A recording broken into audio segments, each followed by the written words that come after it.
नमस्कार, स्वागत आहे तुमचं होम कुक्समध्ये. आणि आज आपण होम कुक्समध्ये बनवतो आहे भाजणीची चकली. तर या व्हिडिओमध्ये पूर्ण माहिती दिलेली आहे, म्हणजे भाजणी ते चकली कशी बनवायची इथपर्यंत हा पूर्ण व्हिडिओ आहे. आणि हा व्हिडिओ बनवत असताना मी खूप साऱ्या टिप्स दिलेल्या आहेत की तुमची चकली खुसखुशीत कशी झाली पाहिजे, तसेच आतून ती पोकळसुद्धा झाली पाहिजे. यासाठी मी तुम्हाला छोट्या छोट्या टिप्स दिलेल्या आहेत. तर तुम्ही हा व्हिडिओ शेवटपर्यंत नक्की पहा. आणि जर का तुम्हाला माझा हा व्हिडिओ आवडला तर मला कमेंट बॉक्समध्ये नक्की सांगा. आणि अशाच नवनवीन रेसिपींसाठी तुम्ही माझ्या चॅनलला नक्की सबस्क्राईब करा. चला तर मग रेसिपीला सुरुवात करूया. सुरुवातीला आपण इथे जिरे भाजून घेणार आहोत. तर तुम्ही बघू शकता की मी अर्धी वाटी घेतलेलं आहे. आता हे जिरं हाताला गरम लागेल एवढं आपण भाजून घ्यायचं आहे. इथे जास्त जिरे भाजण्याची गरज नाही, फक्त खुसखुशीत झालं पाहिजे. आणि 1 मिनिटामध्येच आपण जिरं बाजूला काढून घ्यायचं आहे. तर इथे पूर्णपणे 1 मिनिट झालेला आहे. आणि इथे मी हात लावून बघते की हाताला सुद्धा गरम लागतं आहे. तर आपलं जिरं व्यवस्थित भाजलेलं आहे. आता आपण जिरे बाजूला काढून घेऊया. आता यानंतर आपण धने भाजून घेणार आहोत. तर धनेसुद्धा आपण याच पद्धतीने भाजून घ्यायचे आहेत. घेताना मी 1 वाटी घेतलेली आहे. आणि धने पण खुसखुशीत होईपर्यंत भाजायचे आहेत. फक्त हाताला गरम झाले की धने भाजलेले असतील तर 1 ते 2 मिनिट जास्तीत जास्त आपण भाजून घेतो आहे. आणि धनेसुद्धा भाजले की आपण बाजूला काढून घ्यायचे आहेत. आता यानंतर आपण भाजतो आहे पोहे. तर तुम्ही ते पाहू शकता की पोह्यांची क्वांटिटी ही 1.5 वाटी आहे. पोहेसुद्धा आपण जास्तीत जास्त 2 मिनिट भाजून घेणार आहे. पोहे छान भाजले की ते मस्त फुलतात आणि एकदम असे खुसखुशीत होतात. त्यानंतर आपण ते काढून घ्यायचे आहेत. आता जिरे, धने आणि पोहे भाजत असताना गॅस हा लो फ्लेमवरती ठेवायचा आहे आणि मग भाजायचे आहेत. आणि त्यानंतर आपण बाकीचे डाळी भाजून घेणार आहोत. तर आता इथे पोहे हाताला गरम लागत आहेत. तर पोहेसुद्धा भाजून तयार झालेले आहेत. आपण बाजूला काढून घेऊया.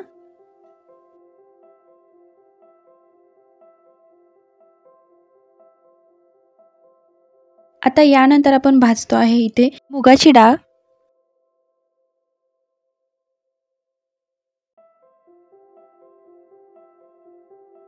तर तुम्ही इथे बघू शकता की इथे एकूण प्रमाण आहे 1.5 वाटी घेतलेली आहे. सांगितल्याप्रमाणे ही सुद्धा आपण खमंग डाळ भाजून घेणार आहोत.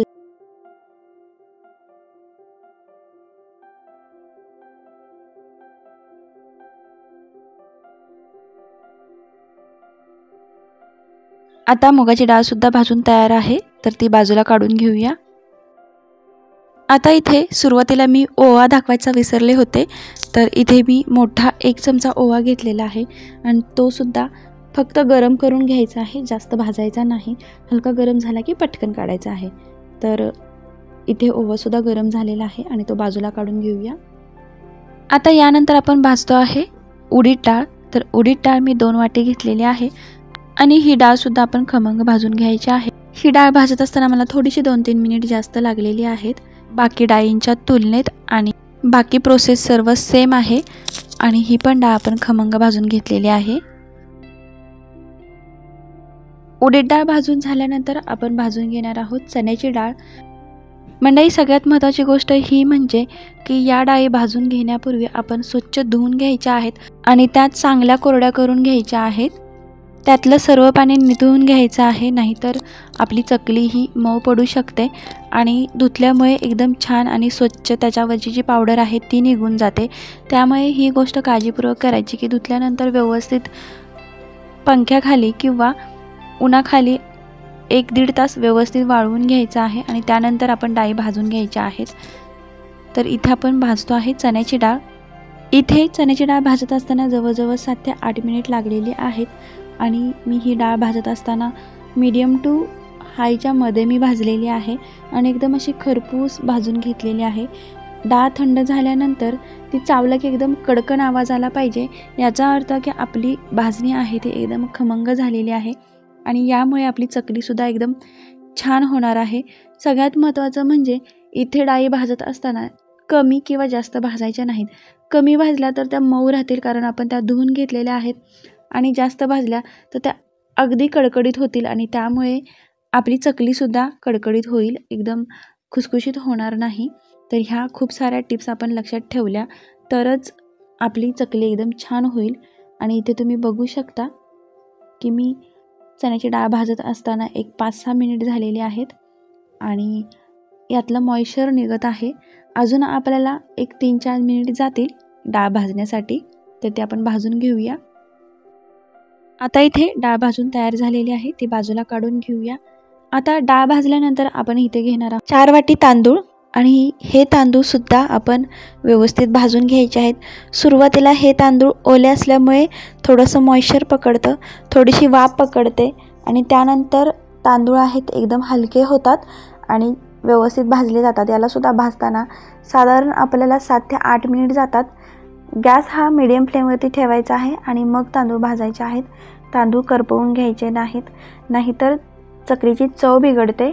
सांगितल्याप्रमाणे आपण उलटून पालटून तांदूळ भाजून घेऊया.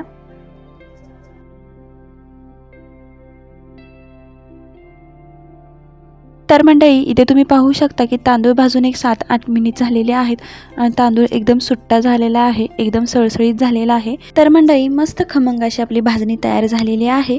आता ही भाजणी थंड झाली, त्यानंतर आपण याला दळून आणणार आहोत. तर दळून आणताना एकदम बारीक दळून आणायची आहे, एकदम जाडसर किंवा वरवरीत आणायची नाही, त्यामुळे चकली मोडली जाते आणि कडकडीत होते. चकली जर का आपल्याला खुसखुशीत आणि आतून पोकळ हवे असेल तर चकलीचं पीठ हे एकदम मैद्यासारखं बारीक पडायला पाहिजे. तर आपल्या घरात जर का घरघंटी असेल त्यावरती दळली तर एकदम छानच, नाहीतर गिरणीवरून एकदम बारीक दळून आणायची आणि त्यानंतर आपण याच्या चकल्या करायला घेणार आहोत. तर आता भाजणी झालेली आहे. आता आपण भाजणीच्या चकल्या कशा बनवायच्या ह्या पाहणार आहोत. तर त्यासाठी इथे मी 4 वाटी पीठ घेतलेलं आहे आणि हे पीठ व्यवस्थित मी बारीक मैद्याच्या चाळणीने चाळून घेतलेलं आहे. आणि सुरुवातीला आपण थोडंसंच पीठ घेऊन आपण त्याच्या चकल्या करणार आहोत. तर मी सुरुवातीला 4 वाटी पीठ घेतलेलं आहे, तुम्ही इथे बघू शकता. तर इथे तुम्ही बघू शकता की मी 4 वाटी पीठ घेतलेलं आहे. आता या 4 वाटी पिठामध्ये मी पाव वाटी कडकडीत मोहन करून घालणार आहे. तर मंडळी, तुम्ही इथे बघू शकता की मी इथे तेल घातलेलं आहे. आता सुरुवातीला मी चमच्याच्या साहाय्याने हे व्यवस्थित पिठाला लावून घेते, कारण तेल गरम असल्यामुळे हाताला भाजण्याची शक्यता आहे. आणि थोडंसं थंड झाल्यानंतर ते पूर्ण पिठाला चोळून घ्यायचं आहे. त्यामुळे काय होतं की पूर्ण पीठ हलकं होतं आणि आपली चकली आहे ती जास्त खुसखुशीत होण्यासाठी मदत होते. तर त्या प्रकारे आपण पूर्णपणे पिठाला मोहन लावून घ्यायचं आहे. तुम्ही इथे बघू शकता की मी कशा प्रकारे करते आहे. मोहन चोळून झालेला आहे. आता यामध्ये आपण घालणार आहोत मसाले. तर इथे सुरुवातीला घातलेला आहे पाव वाटी पांढरे तीळ, चवीपुरतं मीठ, 2 चमचा लाल तिखट. इथे आता लाल तिखट कमी जास्त करू शकता, जर का तुम्हाला जास्त तिखट आवडत असेल तर तुम्ही तिखटसुद्धा घालू शकता. आता हे व्यवस्थित मिक्स करून घ्यायचं आहे आणि यानंतर आपण यामध्ये कोमट पाणी घालून आपण व्यवस्थित मळून घ्यायचं आहे. पाणी घालत असताना सुरुवातीला थोडं थोडं पाणी घालायचं आहे.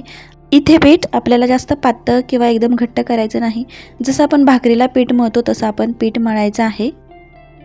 आता इथे आपलं पीठ व्यवस्थित मळून तयार झालेलं आहे. आता आपण याला 10 ते 15 मिनिटासाठी बाजूला करून ठेवणार आहोत आणि त्यानंतर आपण चकली वळायला घेणार आहोत. तोपर्यंत इथे आपण चकली मेकर तयार करून ठेवूया. तर त्यासाठी इथे तुम्ही बघू शकता की या टाईपची जी स्टारसारखी चकलीची चकती आहे ती घेतलेली आहे. आणि यामध्ये आपल्याला जर का काटेरी चकल्या हव्या असतील तर जी खरखरीत बाजू आहे ती आत घालायची आहे आणि एकदम सपाट बाजू आहे ती बाहेर घालायची आहे. आणि अशा प्रकारे आपण चकलीची जी चिप आहे ती व्यवस्थित सेट करायची आहे. तुम्ही इथे बघू शकता की मी कशा प्रकारे इथे चकलीची चिप आहे ती घातलेली आहे. आणि आता यामध्ये आपण तेल घालून घेणार आहोत.